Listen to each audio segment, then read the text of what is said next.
আপনি যদি নতুন ট্যাঙ্কি ফিটিং করতে চান আপনার বাথরুমের ছাদে কিংবা আপনার বাসাবাড়ির ছাদে, তাহলে আজকের ভিডিওতে লাস্ট পর্যন্ত কন্টিনিউ করুন। আজকের ভিডিওতে আপনাদেরকে দেখাবো যে আপনার ট্যাঙ্কি সেটিং কিভাবে করতে হয় এবং আপনার ট্যাঙ্কি সেটিংয়ের কিছু ভালো এবং কিছু মন্দ দিক রয়েছে, যেগুলো আপনার যদি ভালোভাবে আপনি জেনে বুঝে না লাগান তাহলে কিন্তু বা ফিটিং না করেন তাহলে আপনার কিন্তু অনেক সমস্যা হতে পারে এবং এগুলোর কারণে কিন্তু আপনার টয়লেট কিংবা বাথরুমে যে পানি সরবরাহ সেটি কিন্তু ব্যাহত হতে পারে। আর আপনি যদি নতুনভাবে প্লাম্বিং কাজ শিখতে চান, অর্থাৎ আপনি ট্যাঙ্কি সেটিং শিখতে চান, তাহলে অবশ্যই ভিডিওটি লাস্ট পর্যন্ত কন্টিনিউ করুন। এখানে যে বাথরুম দেখতে পাচ্ছেন, এখানে পাশাপাশি দুইটা টয়লেট এবং একটা বাথরুম রয়েছে। তো তিনটার জন্য তিনটা আপনার 1 ইঞ্চি পাইপ আপনার নিচ থেকে ছাদ পর্যন্ত উঠানো ছিল।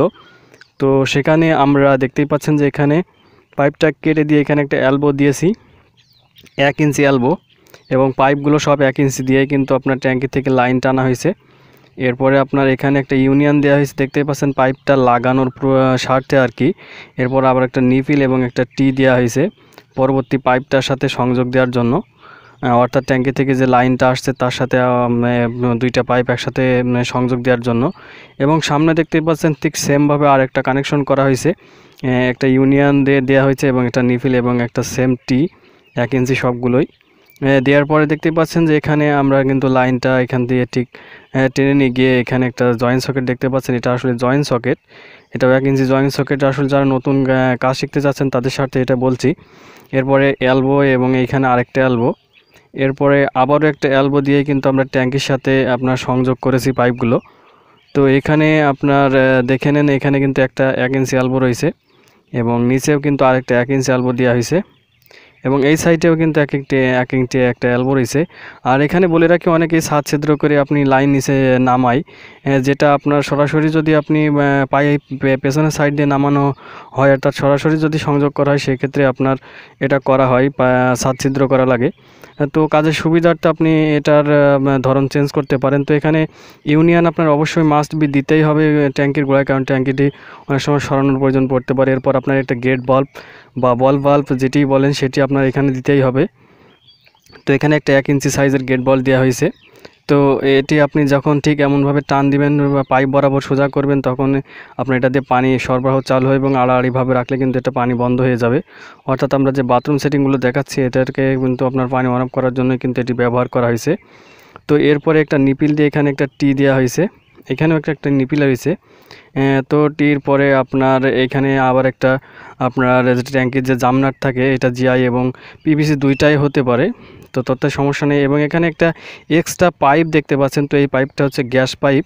তো এই পাইপটা যদি না দেওয়া হয় তাহলে কিন্তু পানির প্রেশার আপনার ভালো আসবে না বাথরুমে। অর্থাৎ আপনার বাথরুমে যদি ওইখানে কিংবা ওইখানে আপনার যেখানে পাইপ ওঠে সরাসরি ওইখানে কিন্তু গ্যাস পাইপ দিলে প্রেশারটা আরও ভালো হয়। কিন্তু এখানে একটা লক্ষণীয় বিষয় রয়েছে, সেটি হচ্ছে আপনার যদি ট্যাঙ্কি আপনার যেখানে পাইপ সেটিং দিয়েছেন, অর্থাৎ আপনার মোটরের যে পাইপটা উঠেছে, সরি আপনার বাথরুমের যে পাইপটা উঠেছে সেই পাইপটা লেভেল যদি আপনার ট্যাঙ্কির লেভেলের সাথে সেম না থাকে তাহলে কিন্তু আপনি এখানে দিতে পারবেন না। অর্থাৎ আমাদের এখানে দেখতেই পাচ্ছেন অনেকটা উচ্চতায় রয়েছে ট্যাঙ্কিটি, কারণ ওখানে গ্যাস পাইপ দিলে কিন্তু আপনার পানিটা ওভার করবে, এজন্য এখানে আমরা দিই নাই, ট্যাঙ্কির গোড়াতেই শুধু দিয়েছি।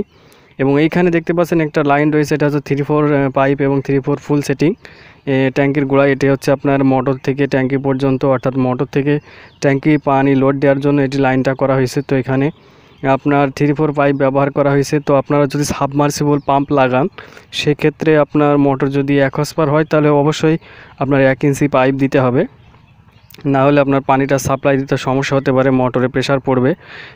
এবং এখানে দেখতে পাচ্ছেন যে সেটিং আমরা দিয়ে দিয়েছি বল বাল্ব, গেট বাল্ব ওখানে দিয়ে দিয়েছি দুইটা লাইন, একটা আপনার ফিতা পাইপের জন্য। এবং ঠিক ওই নিচেই দেখতে পাচ্ছেন ওইখানটাতে আমাদের মোটরটা রয়েছে, যেটা আমরা মাটির নিচ দিয়ে কিন্তু পাইপ ড্রেন করে আমরা ট্যাঙ্কি পর্যন্ত নিয়ে এসেছি। তো এগুলো নিচেই আমরা নেমে আপনাদেরকে এক এক করে দেখাবো। তো আগে উপরের থেকে আপনাদেরকে যেগুলো দেখানোর প্রয়োজন সেগুলোকে দেখিয়ে দিই, তারপরে আমরা নিচে যাচ্ছি। তো আমাদের মোটরের লাইন এটা যেটা বললাম, তো আমাদের মোটরের লাইন কিন্তু এখানে আপনার দেখতেই পাচ্ছেন যে মোটর থেকে আমাদের পানিটা ট্যাঙ্কির ভিতরে লোড হচ্ছে। তো এটা 3-4 পাইপ দিয়ে সংযোগ দেয়া, তো মোটামুটি ভালো পানি উঠছে মোটরটাই। তো মোটর সেটিং যদি দেখতে চান তাহলে অবশ্যই ভিডিও দেখে নিতে পারেন। ভিডিও কিন্তু আপনার মোটর সেটিং সম্পর্কে অনেকগুলো ভিডিও রয়েছে চ্যানেলে। তো এরপরে আপনার এই ট্যাঙ্কির যে পানি যদি ওভার হয়, অর্থাৎ আপনার ট্যাঙ্কিটি ফুল হয়ে গেল, তো পানি আপনার মোটর যদি বন্ধ না করেন, সেক্ষেত্রে আপনার কিন্তু এমন একটা পাইপ লাগিয়ে নিতে হবে যেটাতে আপনার ট্যাঙ্কির ওভারলাইন বলে। তো এখানে আপনি অ্যালবো ব্যবহার করতে পারেন। তো আমাদের হাতে যথেষ্ট পরিমাণ অ্যালবো না থাকার কারণে কিন্তু টি দিয়ে এটার কাজ সেরেছি এবং একটি বাল্ব দিয়ে দিয়েছি। এবং এখানে আপনার বলে রাখি যে আপনার ডেলিভারি লাইন, অর্থাৎ আপনার মোটরের যে আপনার যে পাইপ, অর্থাৎ 3-4 লাইন দিয়ে যদি আপনার পানি ঢোকে, অর্থাৎ আপনার ট্যাঙ্কি লোড হয়, তাহলে আপনার কোনো সমস্যা নেই। কিন্তু আপনার এখানে যে ওভার যে পাইপটা, এই পাইপটা কিন্তু অবশ্যই আপনার 1 ইঞ্চি দিতে হবে, অর্থাৎ 1 ইঞ্চির বেশি দিলে আরও ভালো হয়। কারণ আপনার ট্যাঙ্কি যখন লোড হয়ে যাবে তখন কিন্তু পানি আপনার অতিরিক্ত প্রেশার দিবে ট্যাঙ্কিতে এবং আপনার ট্যাঙ্কি কিন্তু ওভার করতে পারে, আপনার ট্যাঙ্কির মুখ দিয়েও কিন্তু পানি বের হয়ে যেতে পারে। তো এক্ষেত্রে অবশ্যই 1 ইঞ্চি পাইপ দিন। অনেকেই 3-4 সাইজের পাইপ দিয়ে দেয় এবং আপনার এটা থেকে কিন্তু সমস্যা হয় এবং ট্যাঙ্কির গায়ে কিন্তু সাদলা ধরে যায় পানিও দীর্ঘদিন পড়তে পড়তে। তো ট্যাঙ্কির নিচের অংশে আপনি এমনভাবে ইট সাজিয়ে নিতে পারেন গোলাকার করে, কিংবা আপনি সামসাইড জাতীয় আপনার ছাদ দিয়ে নিতে পারেন। তো এইভাবে কিন্তু আপনি সেটিং দিতে পারেন। তো আপনার পানির প্রেশার ভালো পাওয়ার জন্য কিন্তু আপনি ট্যাঙ্কি একটু উচ্চতায় রাখলেই ভালো হয়। তো এরপরে আপনার দেখতেই পাচ্ছেন আমরা নিচের অংশে চলে এসেছি এবং এখানে আপনার সামসাইড দিয়ে কিন্তু ছিদ্র করে পাইপ টেনেছি 3-4 লাইনের। এবং এখানে আমাদের যে বাথরুম এবং টয়লেট রয়েছে তার সাইডে কিন্তু আমরা এই লাইনটি টেনেছি। তো এইখানে আপনার পরবর্তীতে আপনার আসলে টিউবওয়েলটা হবে এবং মোটরটা এখানে হবে। এই কারণে আমরা সেটিংগুলো মোটরের গোড়ায় না দিয়ে এখানে দিয়েছি। এই যে বল বাল্বটি দেখতে পাচ্ছেন, এটা 3 ভোল্ট বল বাল্ব। তো এই বল বাল্বের সাহায্যে আপনার মোটরের ট্যাঙ্কির মোটর থেকে ট্যাঙ্কিতে যে লাইনটা গেছে সেটি অন অফ করার জন্য। এবং এখানে যে গেট বাল্বটি দেখতে পাচ্ছেন, এটা আপনার বাইরে যে পানি ব্যবহার করার জন্য ফিতা পাইপ রয়েছে সেটি ব্যবহারের জন্য আমরা এখানে এই লাইনটা করে দিয়েছি। তো এখানে আপনার যখন চাবিটা ঠিক এমনইভাবে আপনার সোজা করা হবে তখনই কিন্তু এটাতে পানি আসবে এবং আপনার অন অফ কিন্তু এটার মাধ্যমেই করতে পারবেন।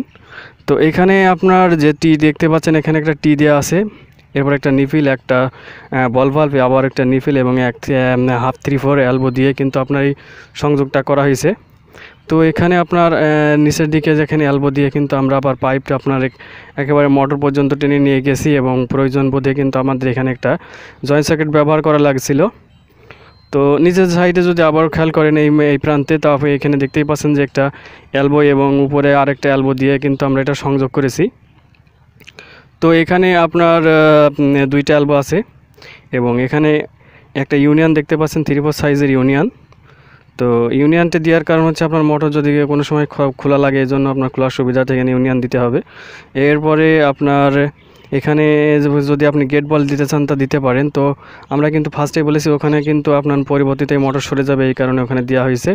তো এরপরে আপনার এখানে দেখতে পাচ্ছেন 1/3/4 এলবো এবং একটা 1 ইঞ্চি নিফিল দিয়ে কিন্তু আমরা মোটরের সংযোগ দিয়েছি। তো এই ছিল আজকের ভিডিওটি ভালো লাগলে অবশ্যই লাইক করবেন, আর চ্যানেলে এমন ধরনের ভিডিও পেতে চাইলে অবশ্যই চ্যানেলটি সাবস্ক্রাইব করে রাখবেন।